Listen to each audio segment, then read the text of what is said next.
Oke pemirsa, saya akan bercerita tentang bagaimana saya mengikut Tuhan ya. Mantaps, terima kasih Mbak Murtadin telah membantu saya membuka acara ini dengan senyum yang begitu. Hancur. Kali ini saya akan menampilkan kesaksian rohani seorang Murtadin yang lucu dan cantik banget. Profil dari Mbak Murtadin ini, dulunya, sewaktu masih Islam dia berprofesi sebagai guru ngaji dan seorang Korea. Di dalam kesaksian Mbak Murtadin ini, kita bakal kupas tuntas proses kisahnya, dari yang awalnya dia adalah muslimah, taat tahajud, guru ngaji, dan sebagai seorang Korea, kok bisa kemudian jadi murtad.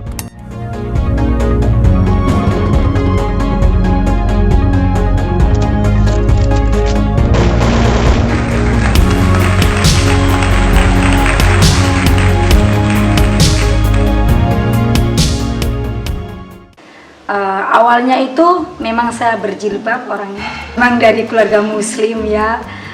Dan suatu hari itu ayah saya udah memeluk Kristen gitu, dan abang saya juga. Terus pada waktu itu dia berdoa, dan dia itu menyebut nama saya gitu. Saya marah karena saya sendiri secara pribadi saya nggak suka sama Tuhan Yesus. Bahwa saya katakan kalau Tuhan Yesus itu orang bercawet yang disembah manusia orang-orang Kristen itu. Bisa kita dengarkan, kesaksian si Mbak Murtadin ini, mengaku-ngaku dulunya berasal dari keluarga muslim. Mengapa saya bilang mengaku-ngaku? Ya karena menurut ajaran Islam yang sebenarnya, si Mbak Murtadin itu, nggak ada sedikit pun ada ciri-ciri yang mirip dengan sebagian besar seorang muslimah, mendekati pun nggak sama sekali. Jika sebagai seorang muslimah, sangatlah pantang dan sangatlah dilarang untuk menceritakan kebohongan yang besar, apalagi sampai dipublikasi. Kebohongan-kebohongan tersebut bisa kita dengar dari soalan kesaksiannya. Si Mbak Murtadin mengatakan dia berasal dari keluarga muslim, tetapi ada pernyataan secara langsung, bahwa ayah dan abangnya ternyata sudah duluan memeluk Kristen. Ya itu adalah analisis saya, entah ayah dan abangnya itu benar-benar berasal dari Islam, ataukah memang sudah keluarga besar Kristen sejak awal. Baiklah sahabat beriman, silakan untuk menyiapkan kopi, yang bertabur masako, atau micin dan sedikit dicelupin selada, kemudian hidangkan cemilan sebagai penikmat suasana ya, supaya edukasi kali ini bisa meresap dan mampu diterima dengan akal sehat. Kembali saya ingatkan, jangan sampai nggak ketawa kalau sudah nonton video-video dariku. Saya marah karena saya sendiri secara pribadi saya nggak suka sama Tuhan Yesus. Bahwa saya katakan kalau Tuhan Yesus itu orang bercawet yang disembah manusia orang-orang Kristen itu. Dan bagi sahabat beriman yang mungkin kaget atau baru tahu video-video dariku, silakan belajar sabar terlebih dahulu, karena untuk bisa dan mampu menonton, menyerap edukasi serta tertawa terpingkal-pingkal di channel Pepeng, ibarat orang yang memiliki kesabaran tingkat dewa, dan ibarat komputer yang memiliki prosesor Spike Core i7.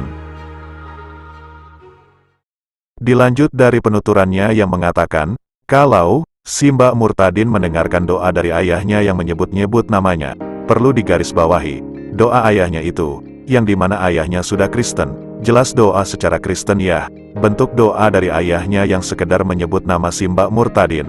Tetapi anehnya, mengapa si Mbak Murtadin gak marah sama ayahnya saja ya? Malahan si Mbak Murtadin dengan tegas, langsung marah terhadap sesembahan ayahnya, dengan caci maki secara brutal dan liar. Perlu dipertanyakan itu. Nggak berhenti di situ, padahal, saat berkesaksian ini, dia sudah Kristen ya sahabat, tapi kok bisa pede sekali untuk menceritakan tentang kemarahannya itu kepada sesembahan ayahnya, sekaligus mentertawakannya. Orang Cawet. Supaya sahabat beriman yang mungkin nggak paham dengan cawet, bisa mengerti dan paham tentang percawetan ya. Si Mbak Murtadin berulang menegaskan definisi cawet kepada presenternya, ya mungkin karena si presenter juga nggak paham dengan cawet. Berikut saya berikan arti cawet beserta gambarnya.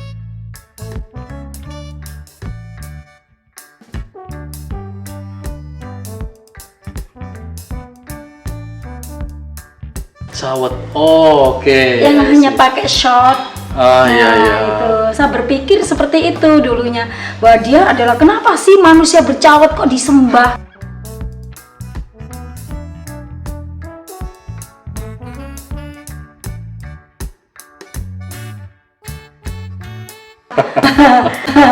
Nah, akhirnya saya secara pribadi nih mau mengislamkan ayah saya kembali, begitu ceritanya. Jadi saya katakan, saya sombong saudara, sombong saya katakan, kalau saya tidak bisa mengislamkan ayah saya, bukan saya. Nah, inilah kesimpulan saya dari analisis kisah Simba Murtadin. Ingin hati dan bermaksud untuk membuat citra ajaran Islam dengan cara licik, serta penuh kebohongan supaya ajaran Islam terlihat buruk. Ternyata Simba Murtadin justru berbalik menista dirinya sendiri dikarenakan bangga dengan kesombongannya, serta dengan pede mentertawakan bentuk Tuhan dari ayahnya sendiri dengan sangat hina dina. Baiklah sahabat beriman, mari kita lanjut nontonin Simba Murtadin berkisah tentang perjalanan spiritualnya yang sok ke-Islam-Islaman. Kemudian berlanjut kisah yang dikemas dengan cerita fantasi nan indah, serta mampu membius para pendengarnya. Tetap stay, dan jangan lupa tahan tawa Anda sementara, untuk tertawa yang lebih panjang di akhir musim. Dan akhirnya saya sholat gitu. Namanya kalau sholat tahajud itu kan kita harus tidur dulu ya. Tidur selama entah 3 jam atau 4 jam, jam 12 malam kita bangun baru sholat, itu namanya sholat Nah, tahajud. jam 12 sampai jam 1 ya. Iya, waktu saya sholat tahajud itu saya melihat cahaya di sajadah saya, saudara. Saya sendiri nggak mengerti, ini apa sih kok ngikutin saya? Sedangkan saya nggak suka Yesus loh. Kenapa Yesus ngikutin saya gitu? Akhirnya saya 3 kali seperti itu tetap ada seperti cahaya salib. Nah, akhirnya saya lepas sajadah. Ini kenapa Yesus ngikutin aku nggak suka banget sama Yesus, aku benci Yesus, saya bilang gitu.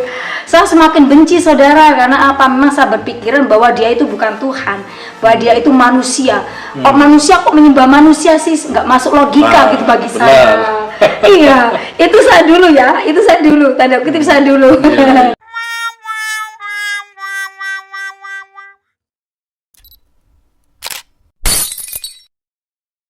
Liga lawak aja lah, banyak pemain lawak tu. Untuk perkara waktu sholat tahajud di dalam cerita Simba Murtadin, saya kira sahabat beriman sudah paham ya. Tujuan utamanya hanya disajikan supaya Islamnya itu terlihat buanget banget dan bingit. Nah, yang akan saya bahas hanya bagian melepas sajadahnya. Apakah kalian juga memperhatikannya? Berikut cuplikannya. Nah, akhirnya saya lepas sajadah. Oke kan? Fix. Saya rasa jika melepas sesuatu atribut saat sholat bagi muslimah yaitu melepas mukerji. Maksud saya mukena. Kemudian, ngapain sajadah dilepas? Emang sholatnya pakai sajadah macam Batman gitu kah? Aneh-aneh saja Simba Murtadin ini. Memang kalau sudah Orang-orang tulul emang nekat, oten. sejak lahir itu, kelihatan buanget tipu-tipunya. Kemudian untuk masalah dia melihat tanda tambah di atas sajadahnya, atau bisa kita sebut salib, ya biarlah itu jadi urusannya, karena dia menceritakan hal tersebut untuk meramaikan acara kesaksian rohani penuh canda tawa dan sukacita dalam menghina dan menista sembahannya sendiri. Jadi itu urusan dia, entah itu benar atau enggak, silahkan dinilai sendiri ya.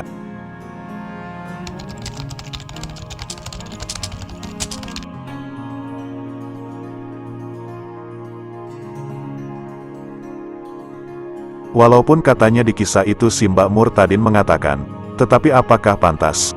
Apalagi, saat ini dia sudah mengimani sebagai Tuhan dan Juru Selamatnya, merendahkan, menista, mentertawakan sesembahannya, hanya untuk dijadikan sebuah tontonan. Apa manfaat dari yang didapat? Kalau buat saya pribadi dan para sahabat beriman, yang mungkin mempunyai penilaian yang sama dengan saya, Simba Murtadin adalah tontonan yang paling mantaps, untuk hiburan di musim panas. Terus akhirnya pada suatu hari itu saya di lomba kiroat gitu. Jadi itu kiroat saya yang terakhir saat di Jombang. Waktu itu juz kalau nggak salah juz 12 ya. Karena saya udah lama nggak buka Al-Quran, jadi agak-agak lupa sekarang. Waktu saya baca qad aflahal mu'minuna alladzina hum fi sholatihim khoshi'un.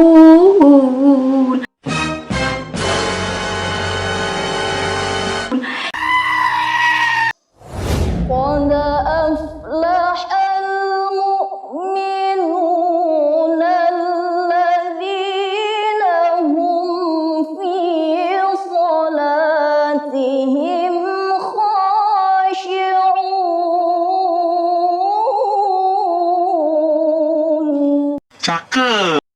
saya lihat di atas tuh seperti cahaya tambah gitu lagi datang gitu. Jadi terus saya gini, dia kok ngikutin saya gitu. Saya kaget juga, kenapa sih, di mana saya ada kok dia ngikutin gitu. Sedangkan saya secara pribadi nggak suka gitu. Akhirnya juri menyatakan saya gagal, fail. Jadi nomor 3 gagal. Karena saya begini saat lomba qiraat gini kan, yang saya lihat di atas, pandangan ke atas, orang-orang melihat ke atas nggak ada apa-apa, saya melihat ke atas ada tambah gitu, ada cahaya tambah gitu. Akhirnya saya dinyatakan gagal, kaget dong, gagal peserta nomor 3. Baru saya sadar kalau saya saat itu lomba.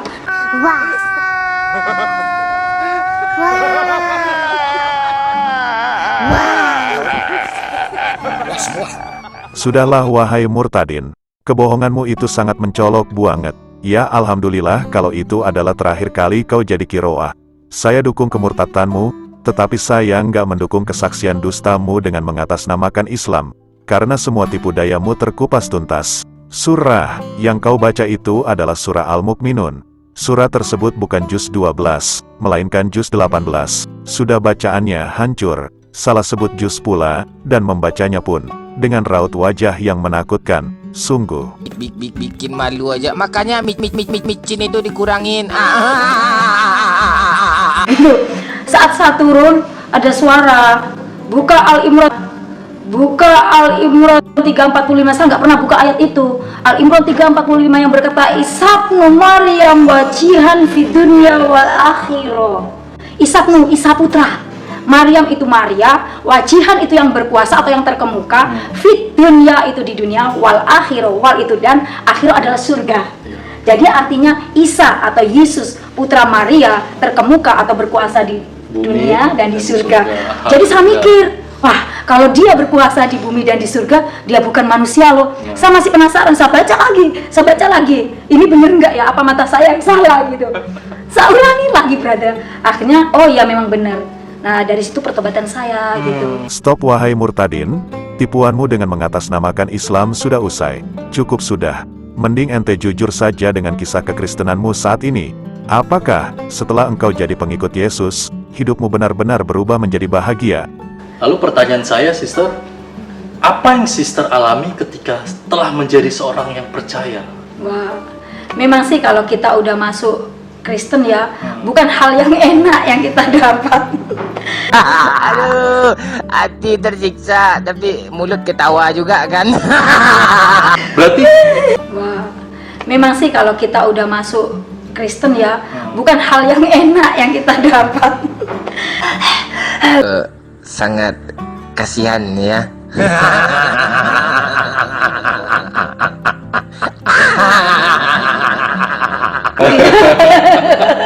Berarti juga tahu kan soal itu. Baiklah sahabat beriman, saya cukupkan videonya sampai di sini. Ingat ya sahabat, jangan sampai murtad. Saya pamit undur diri. Allahu a'lam bishawab. Assalamualaikum.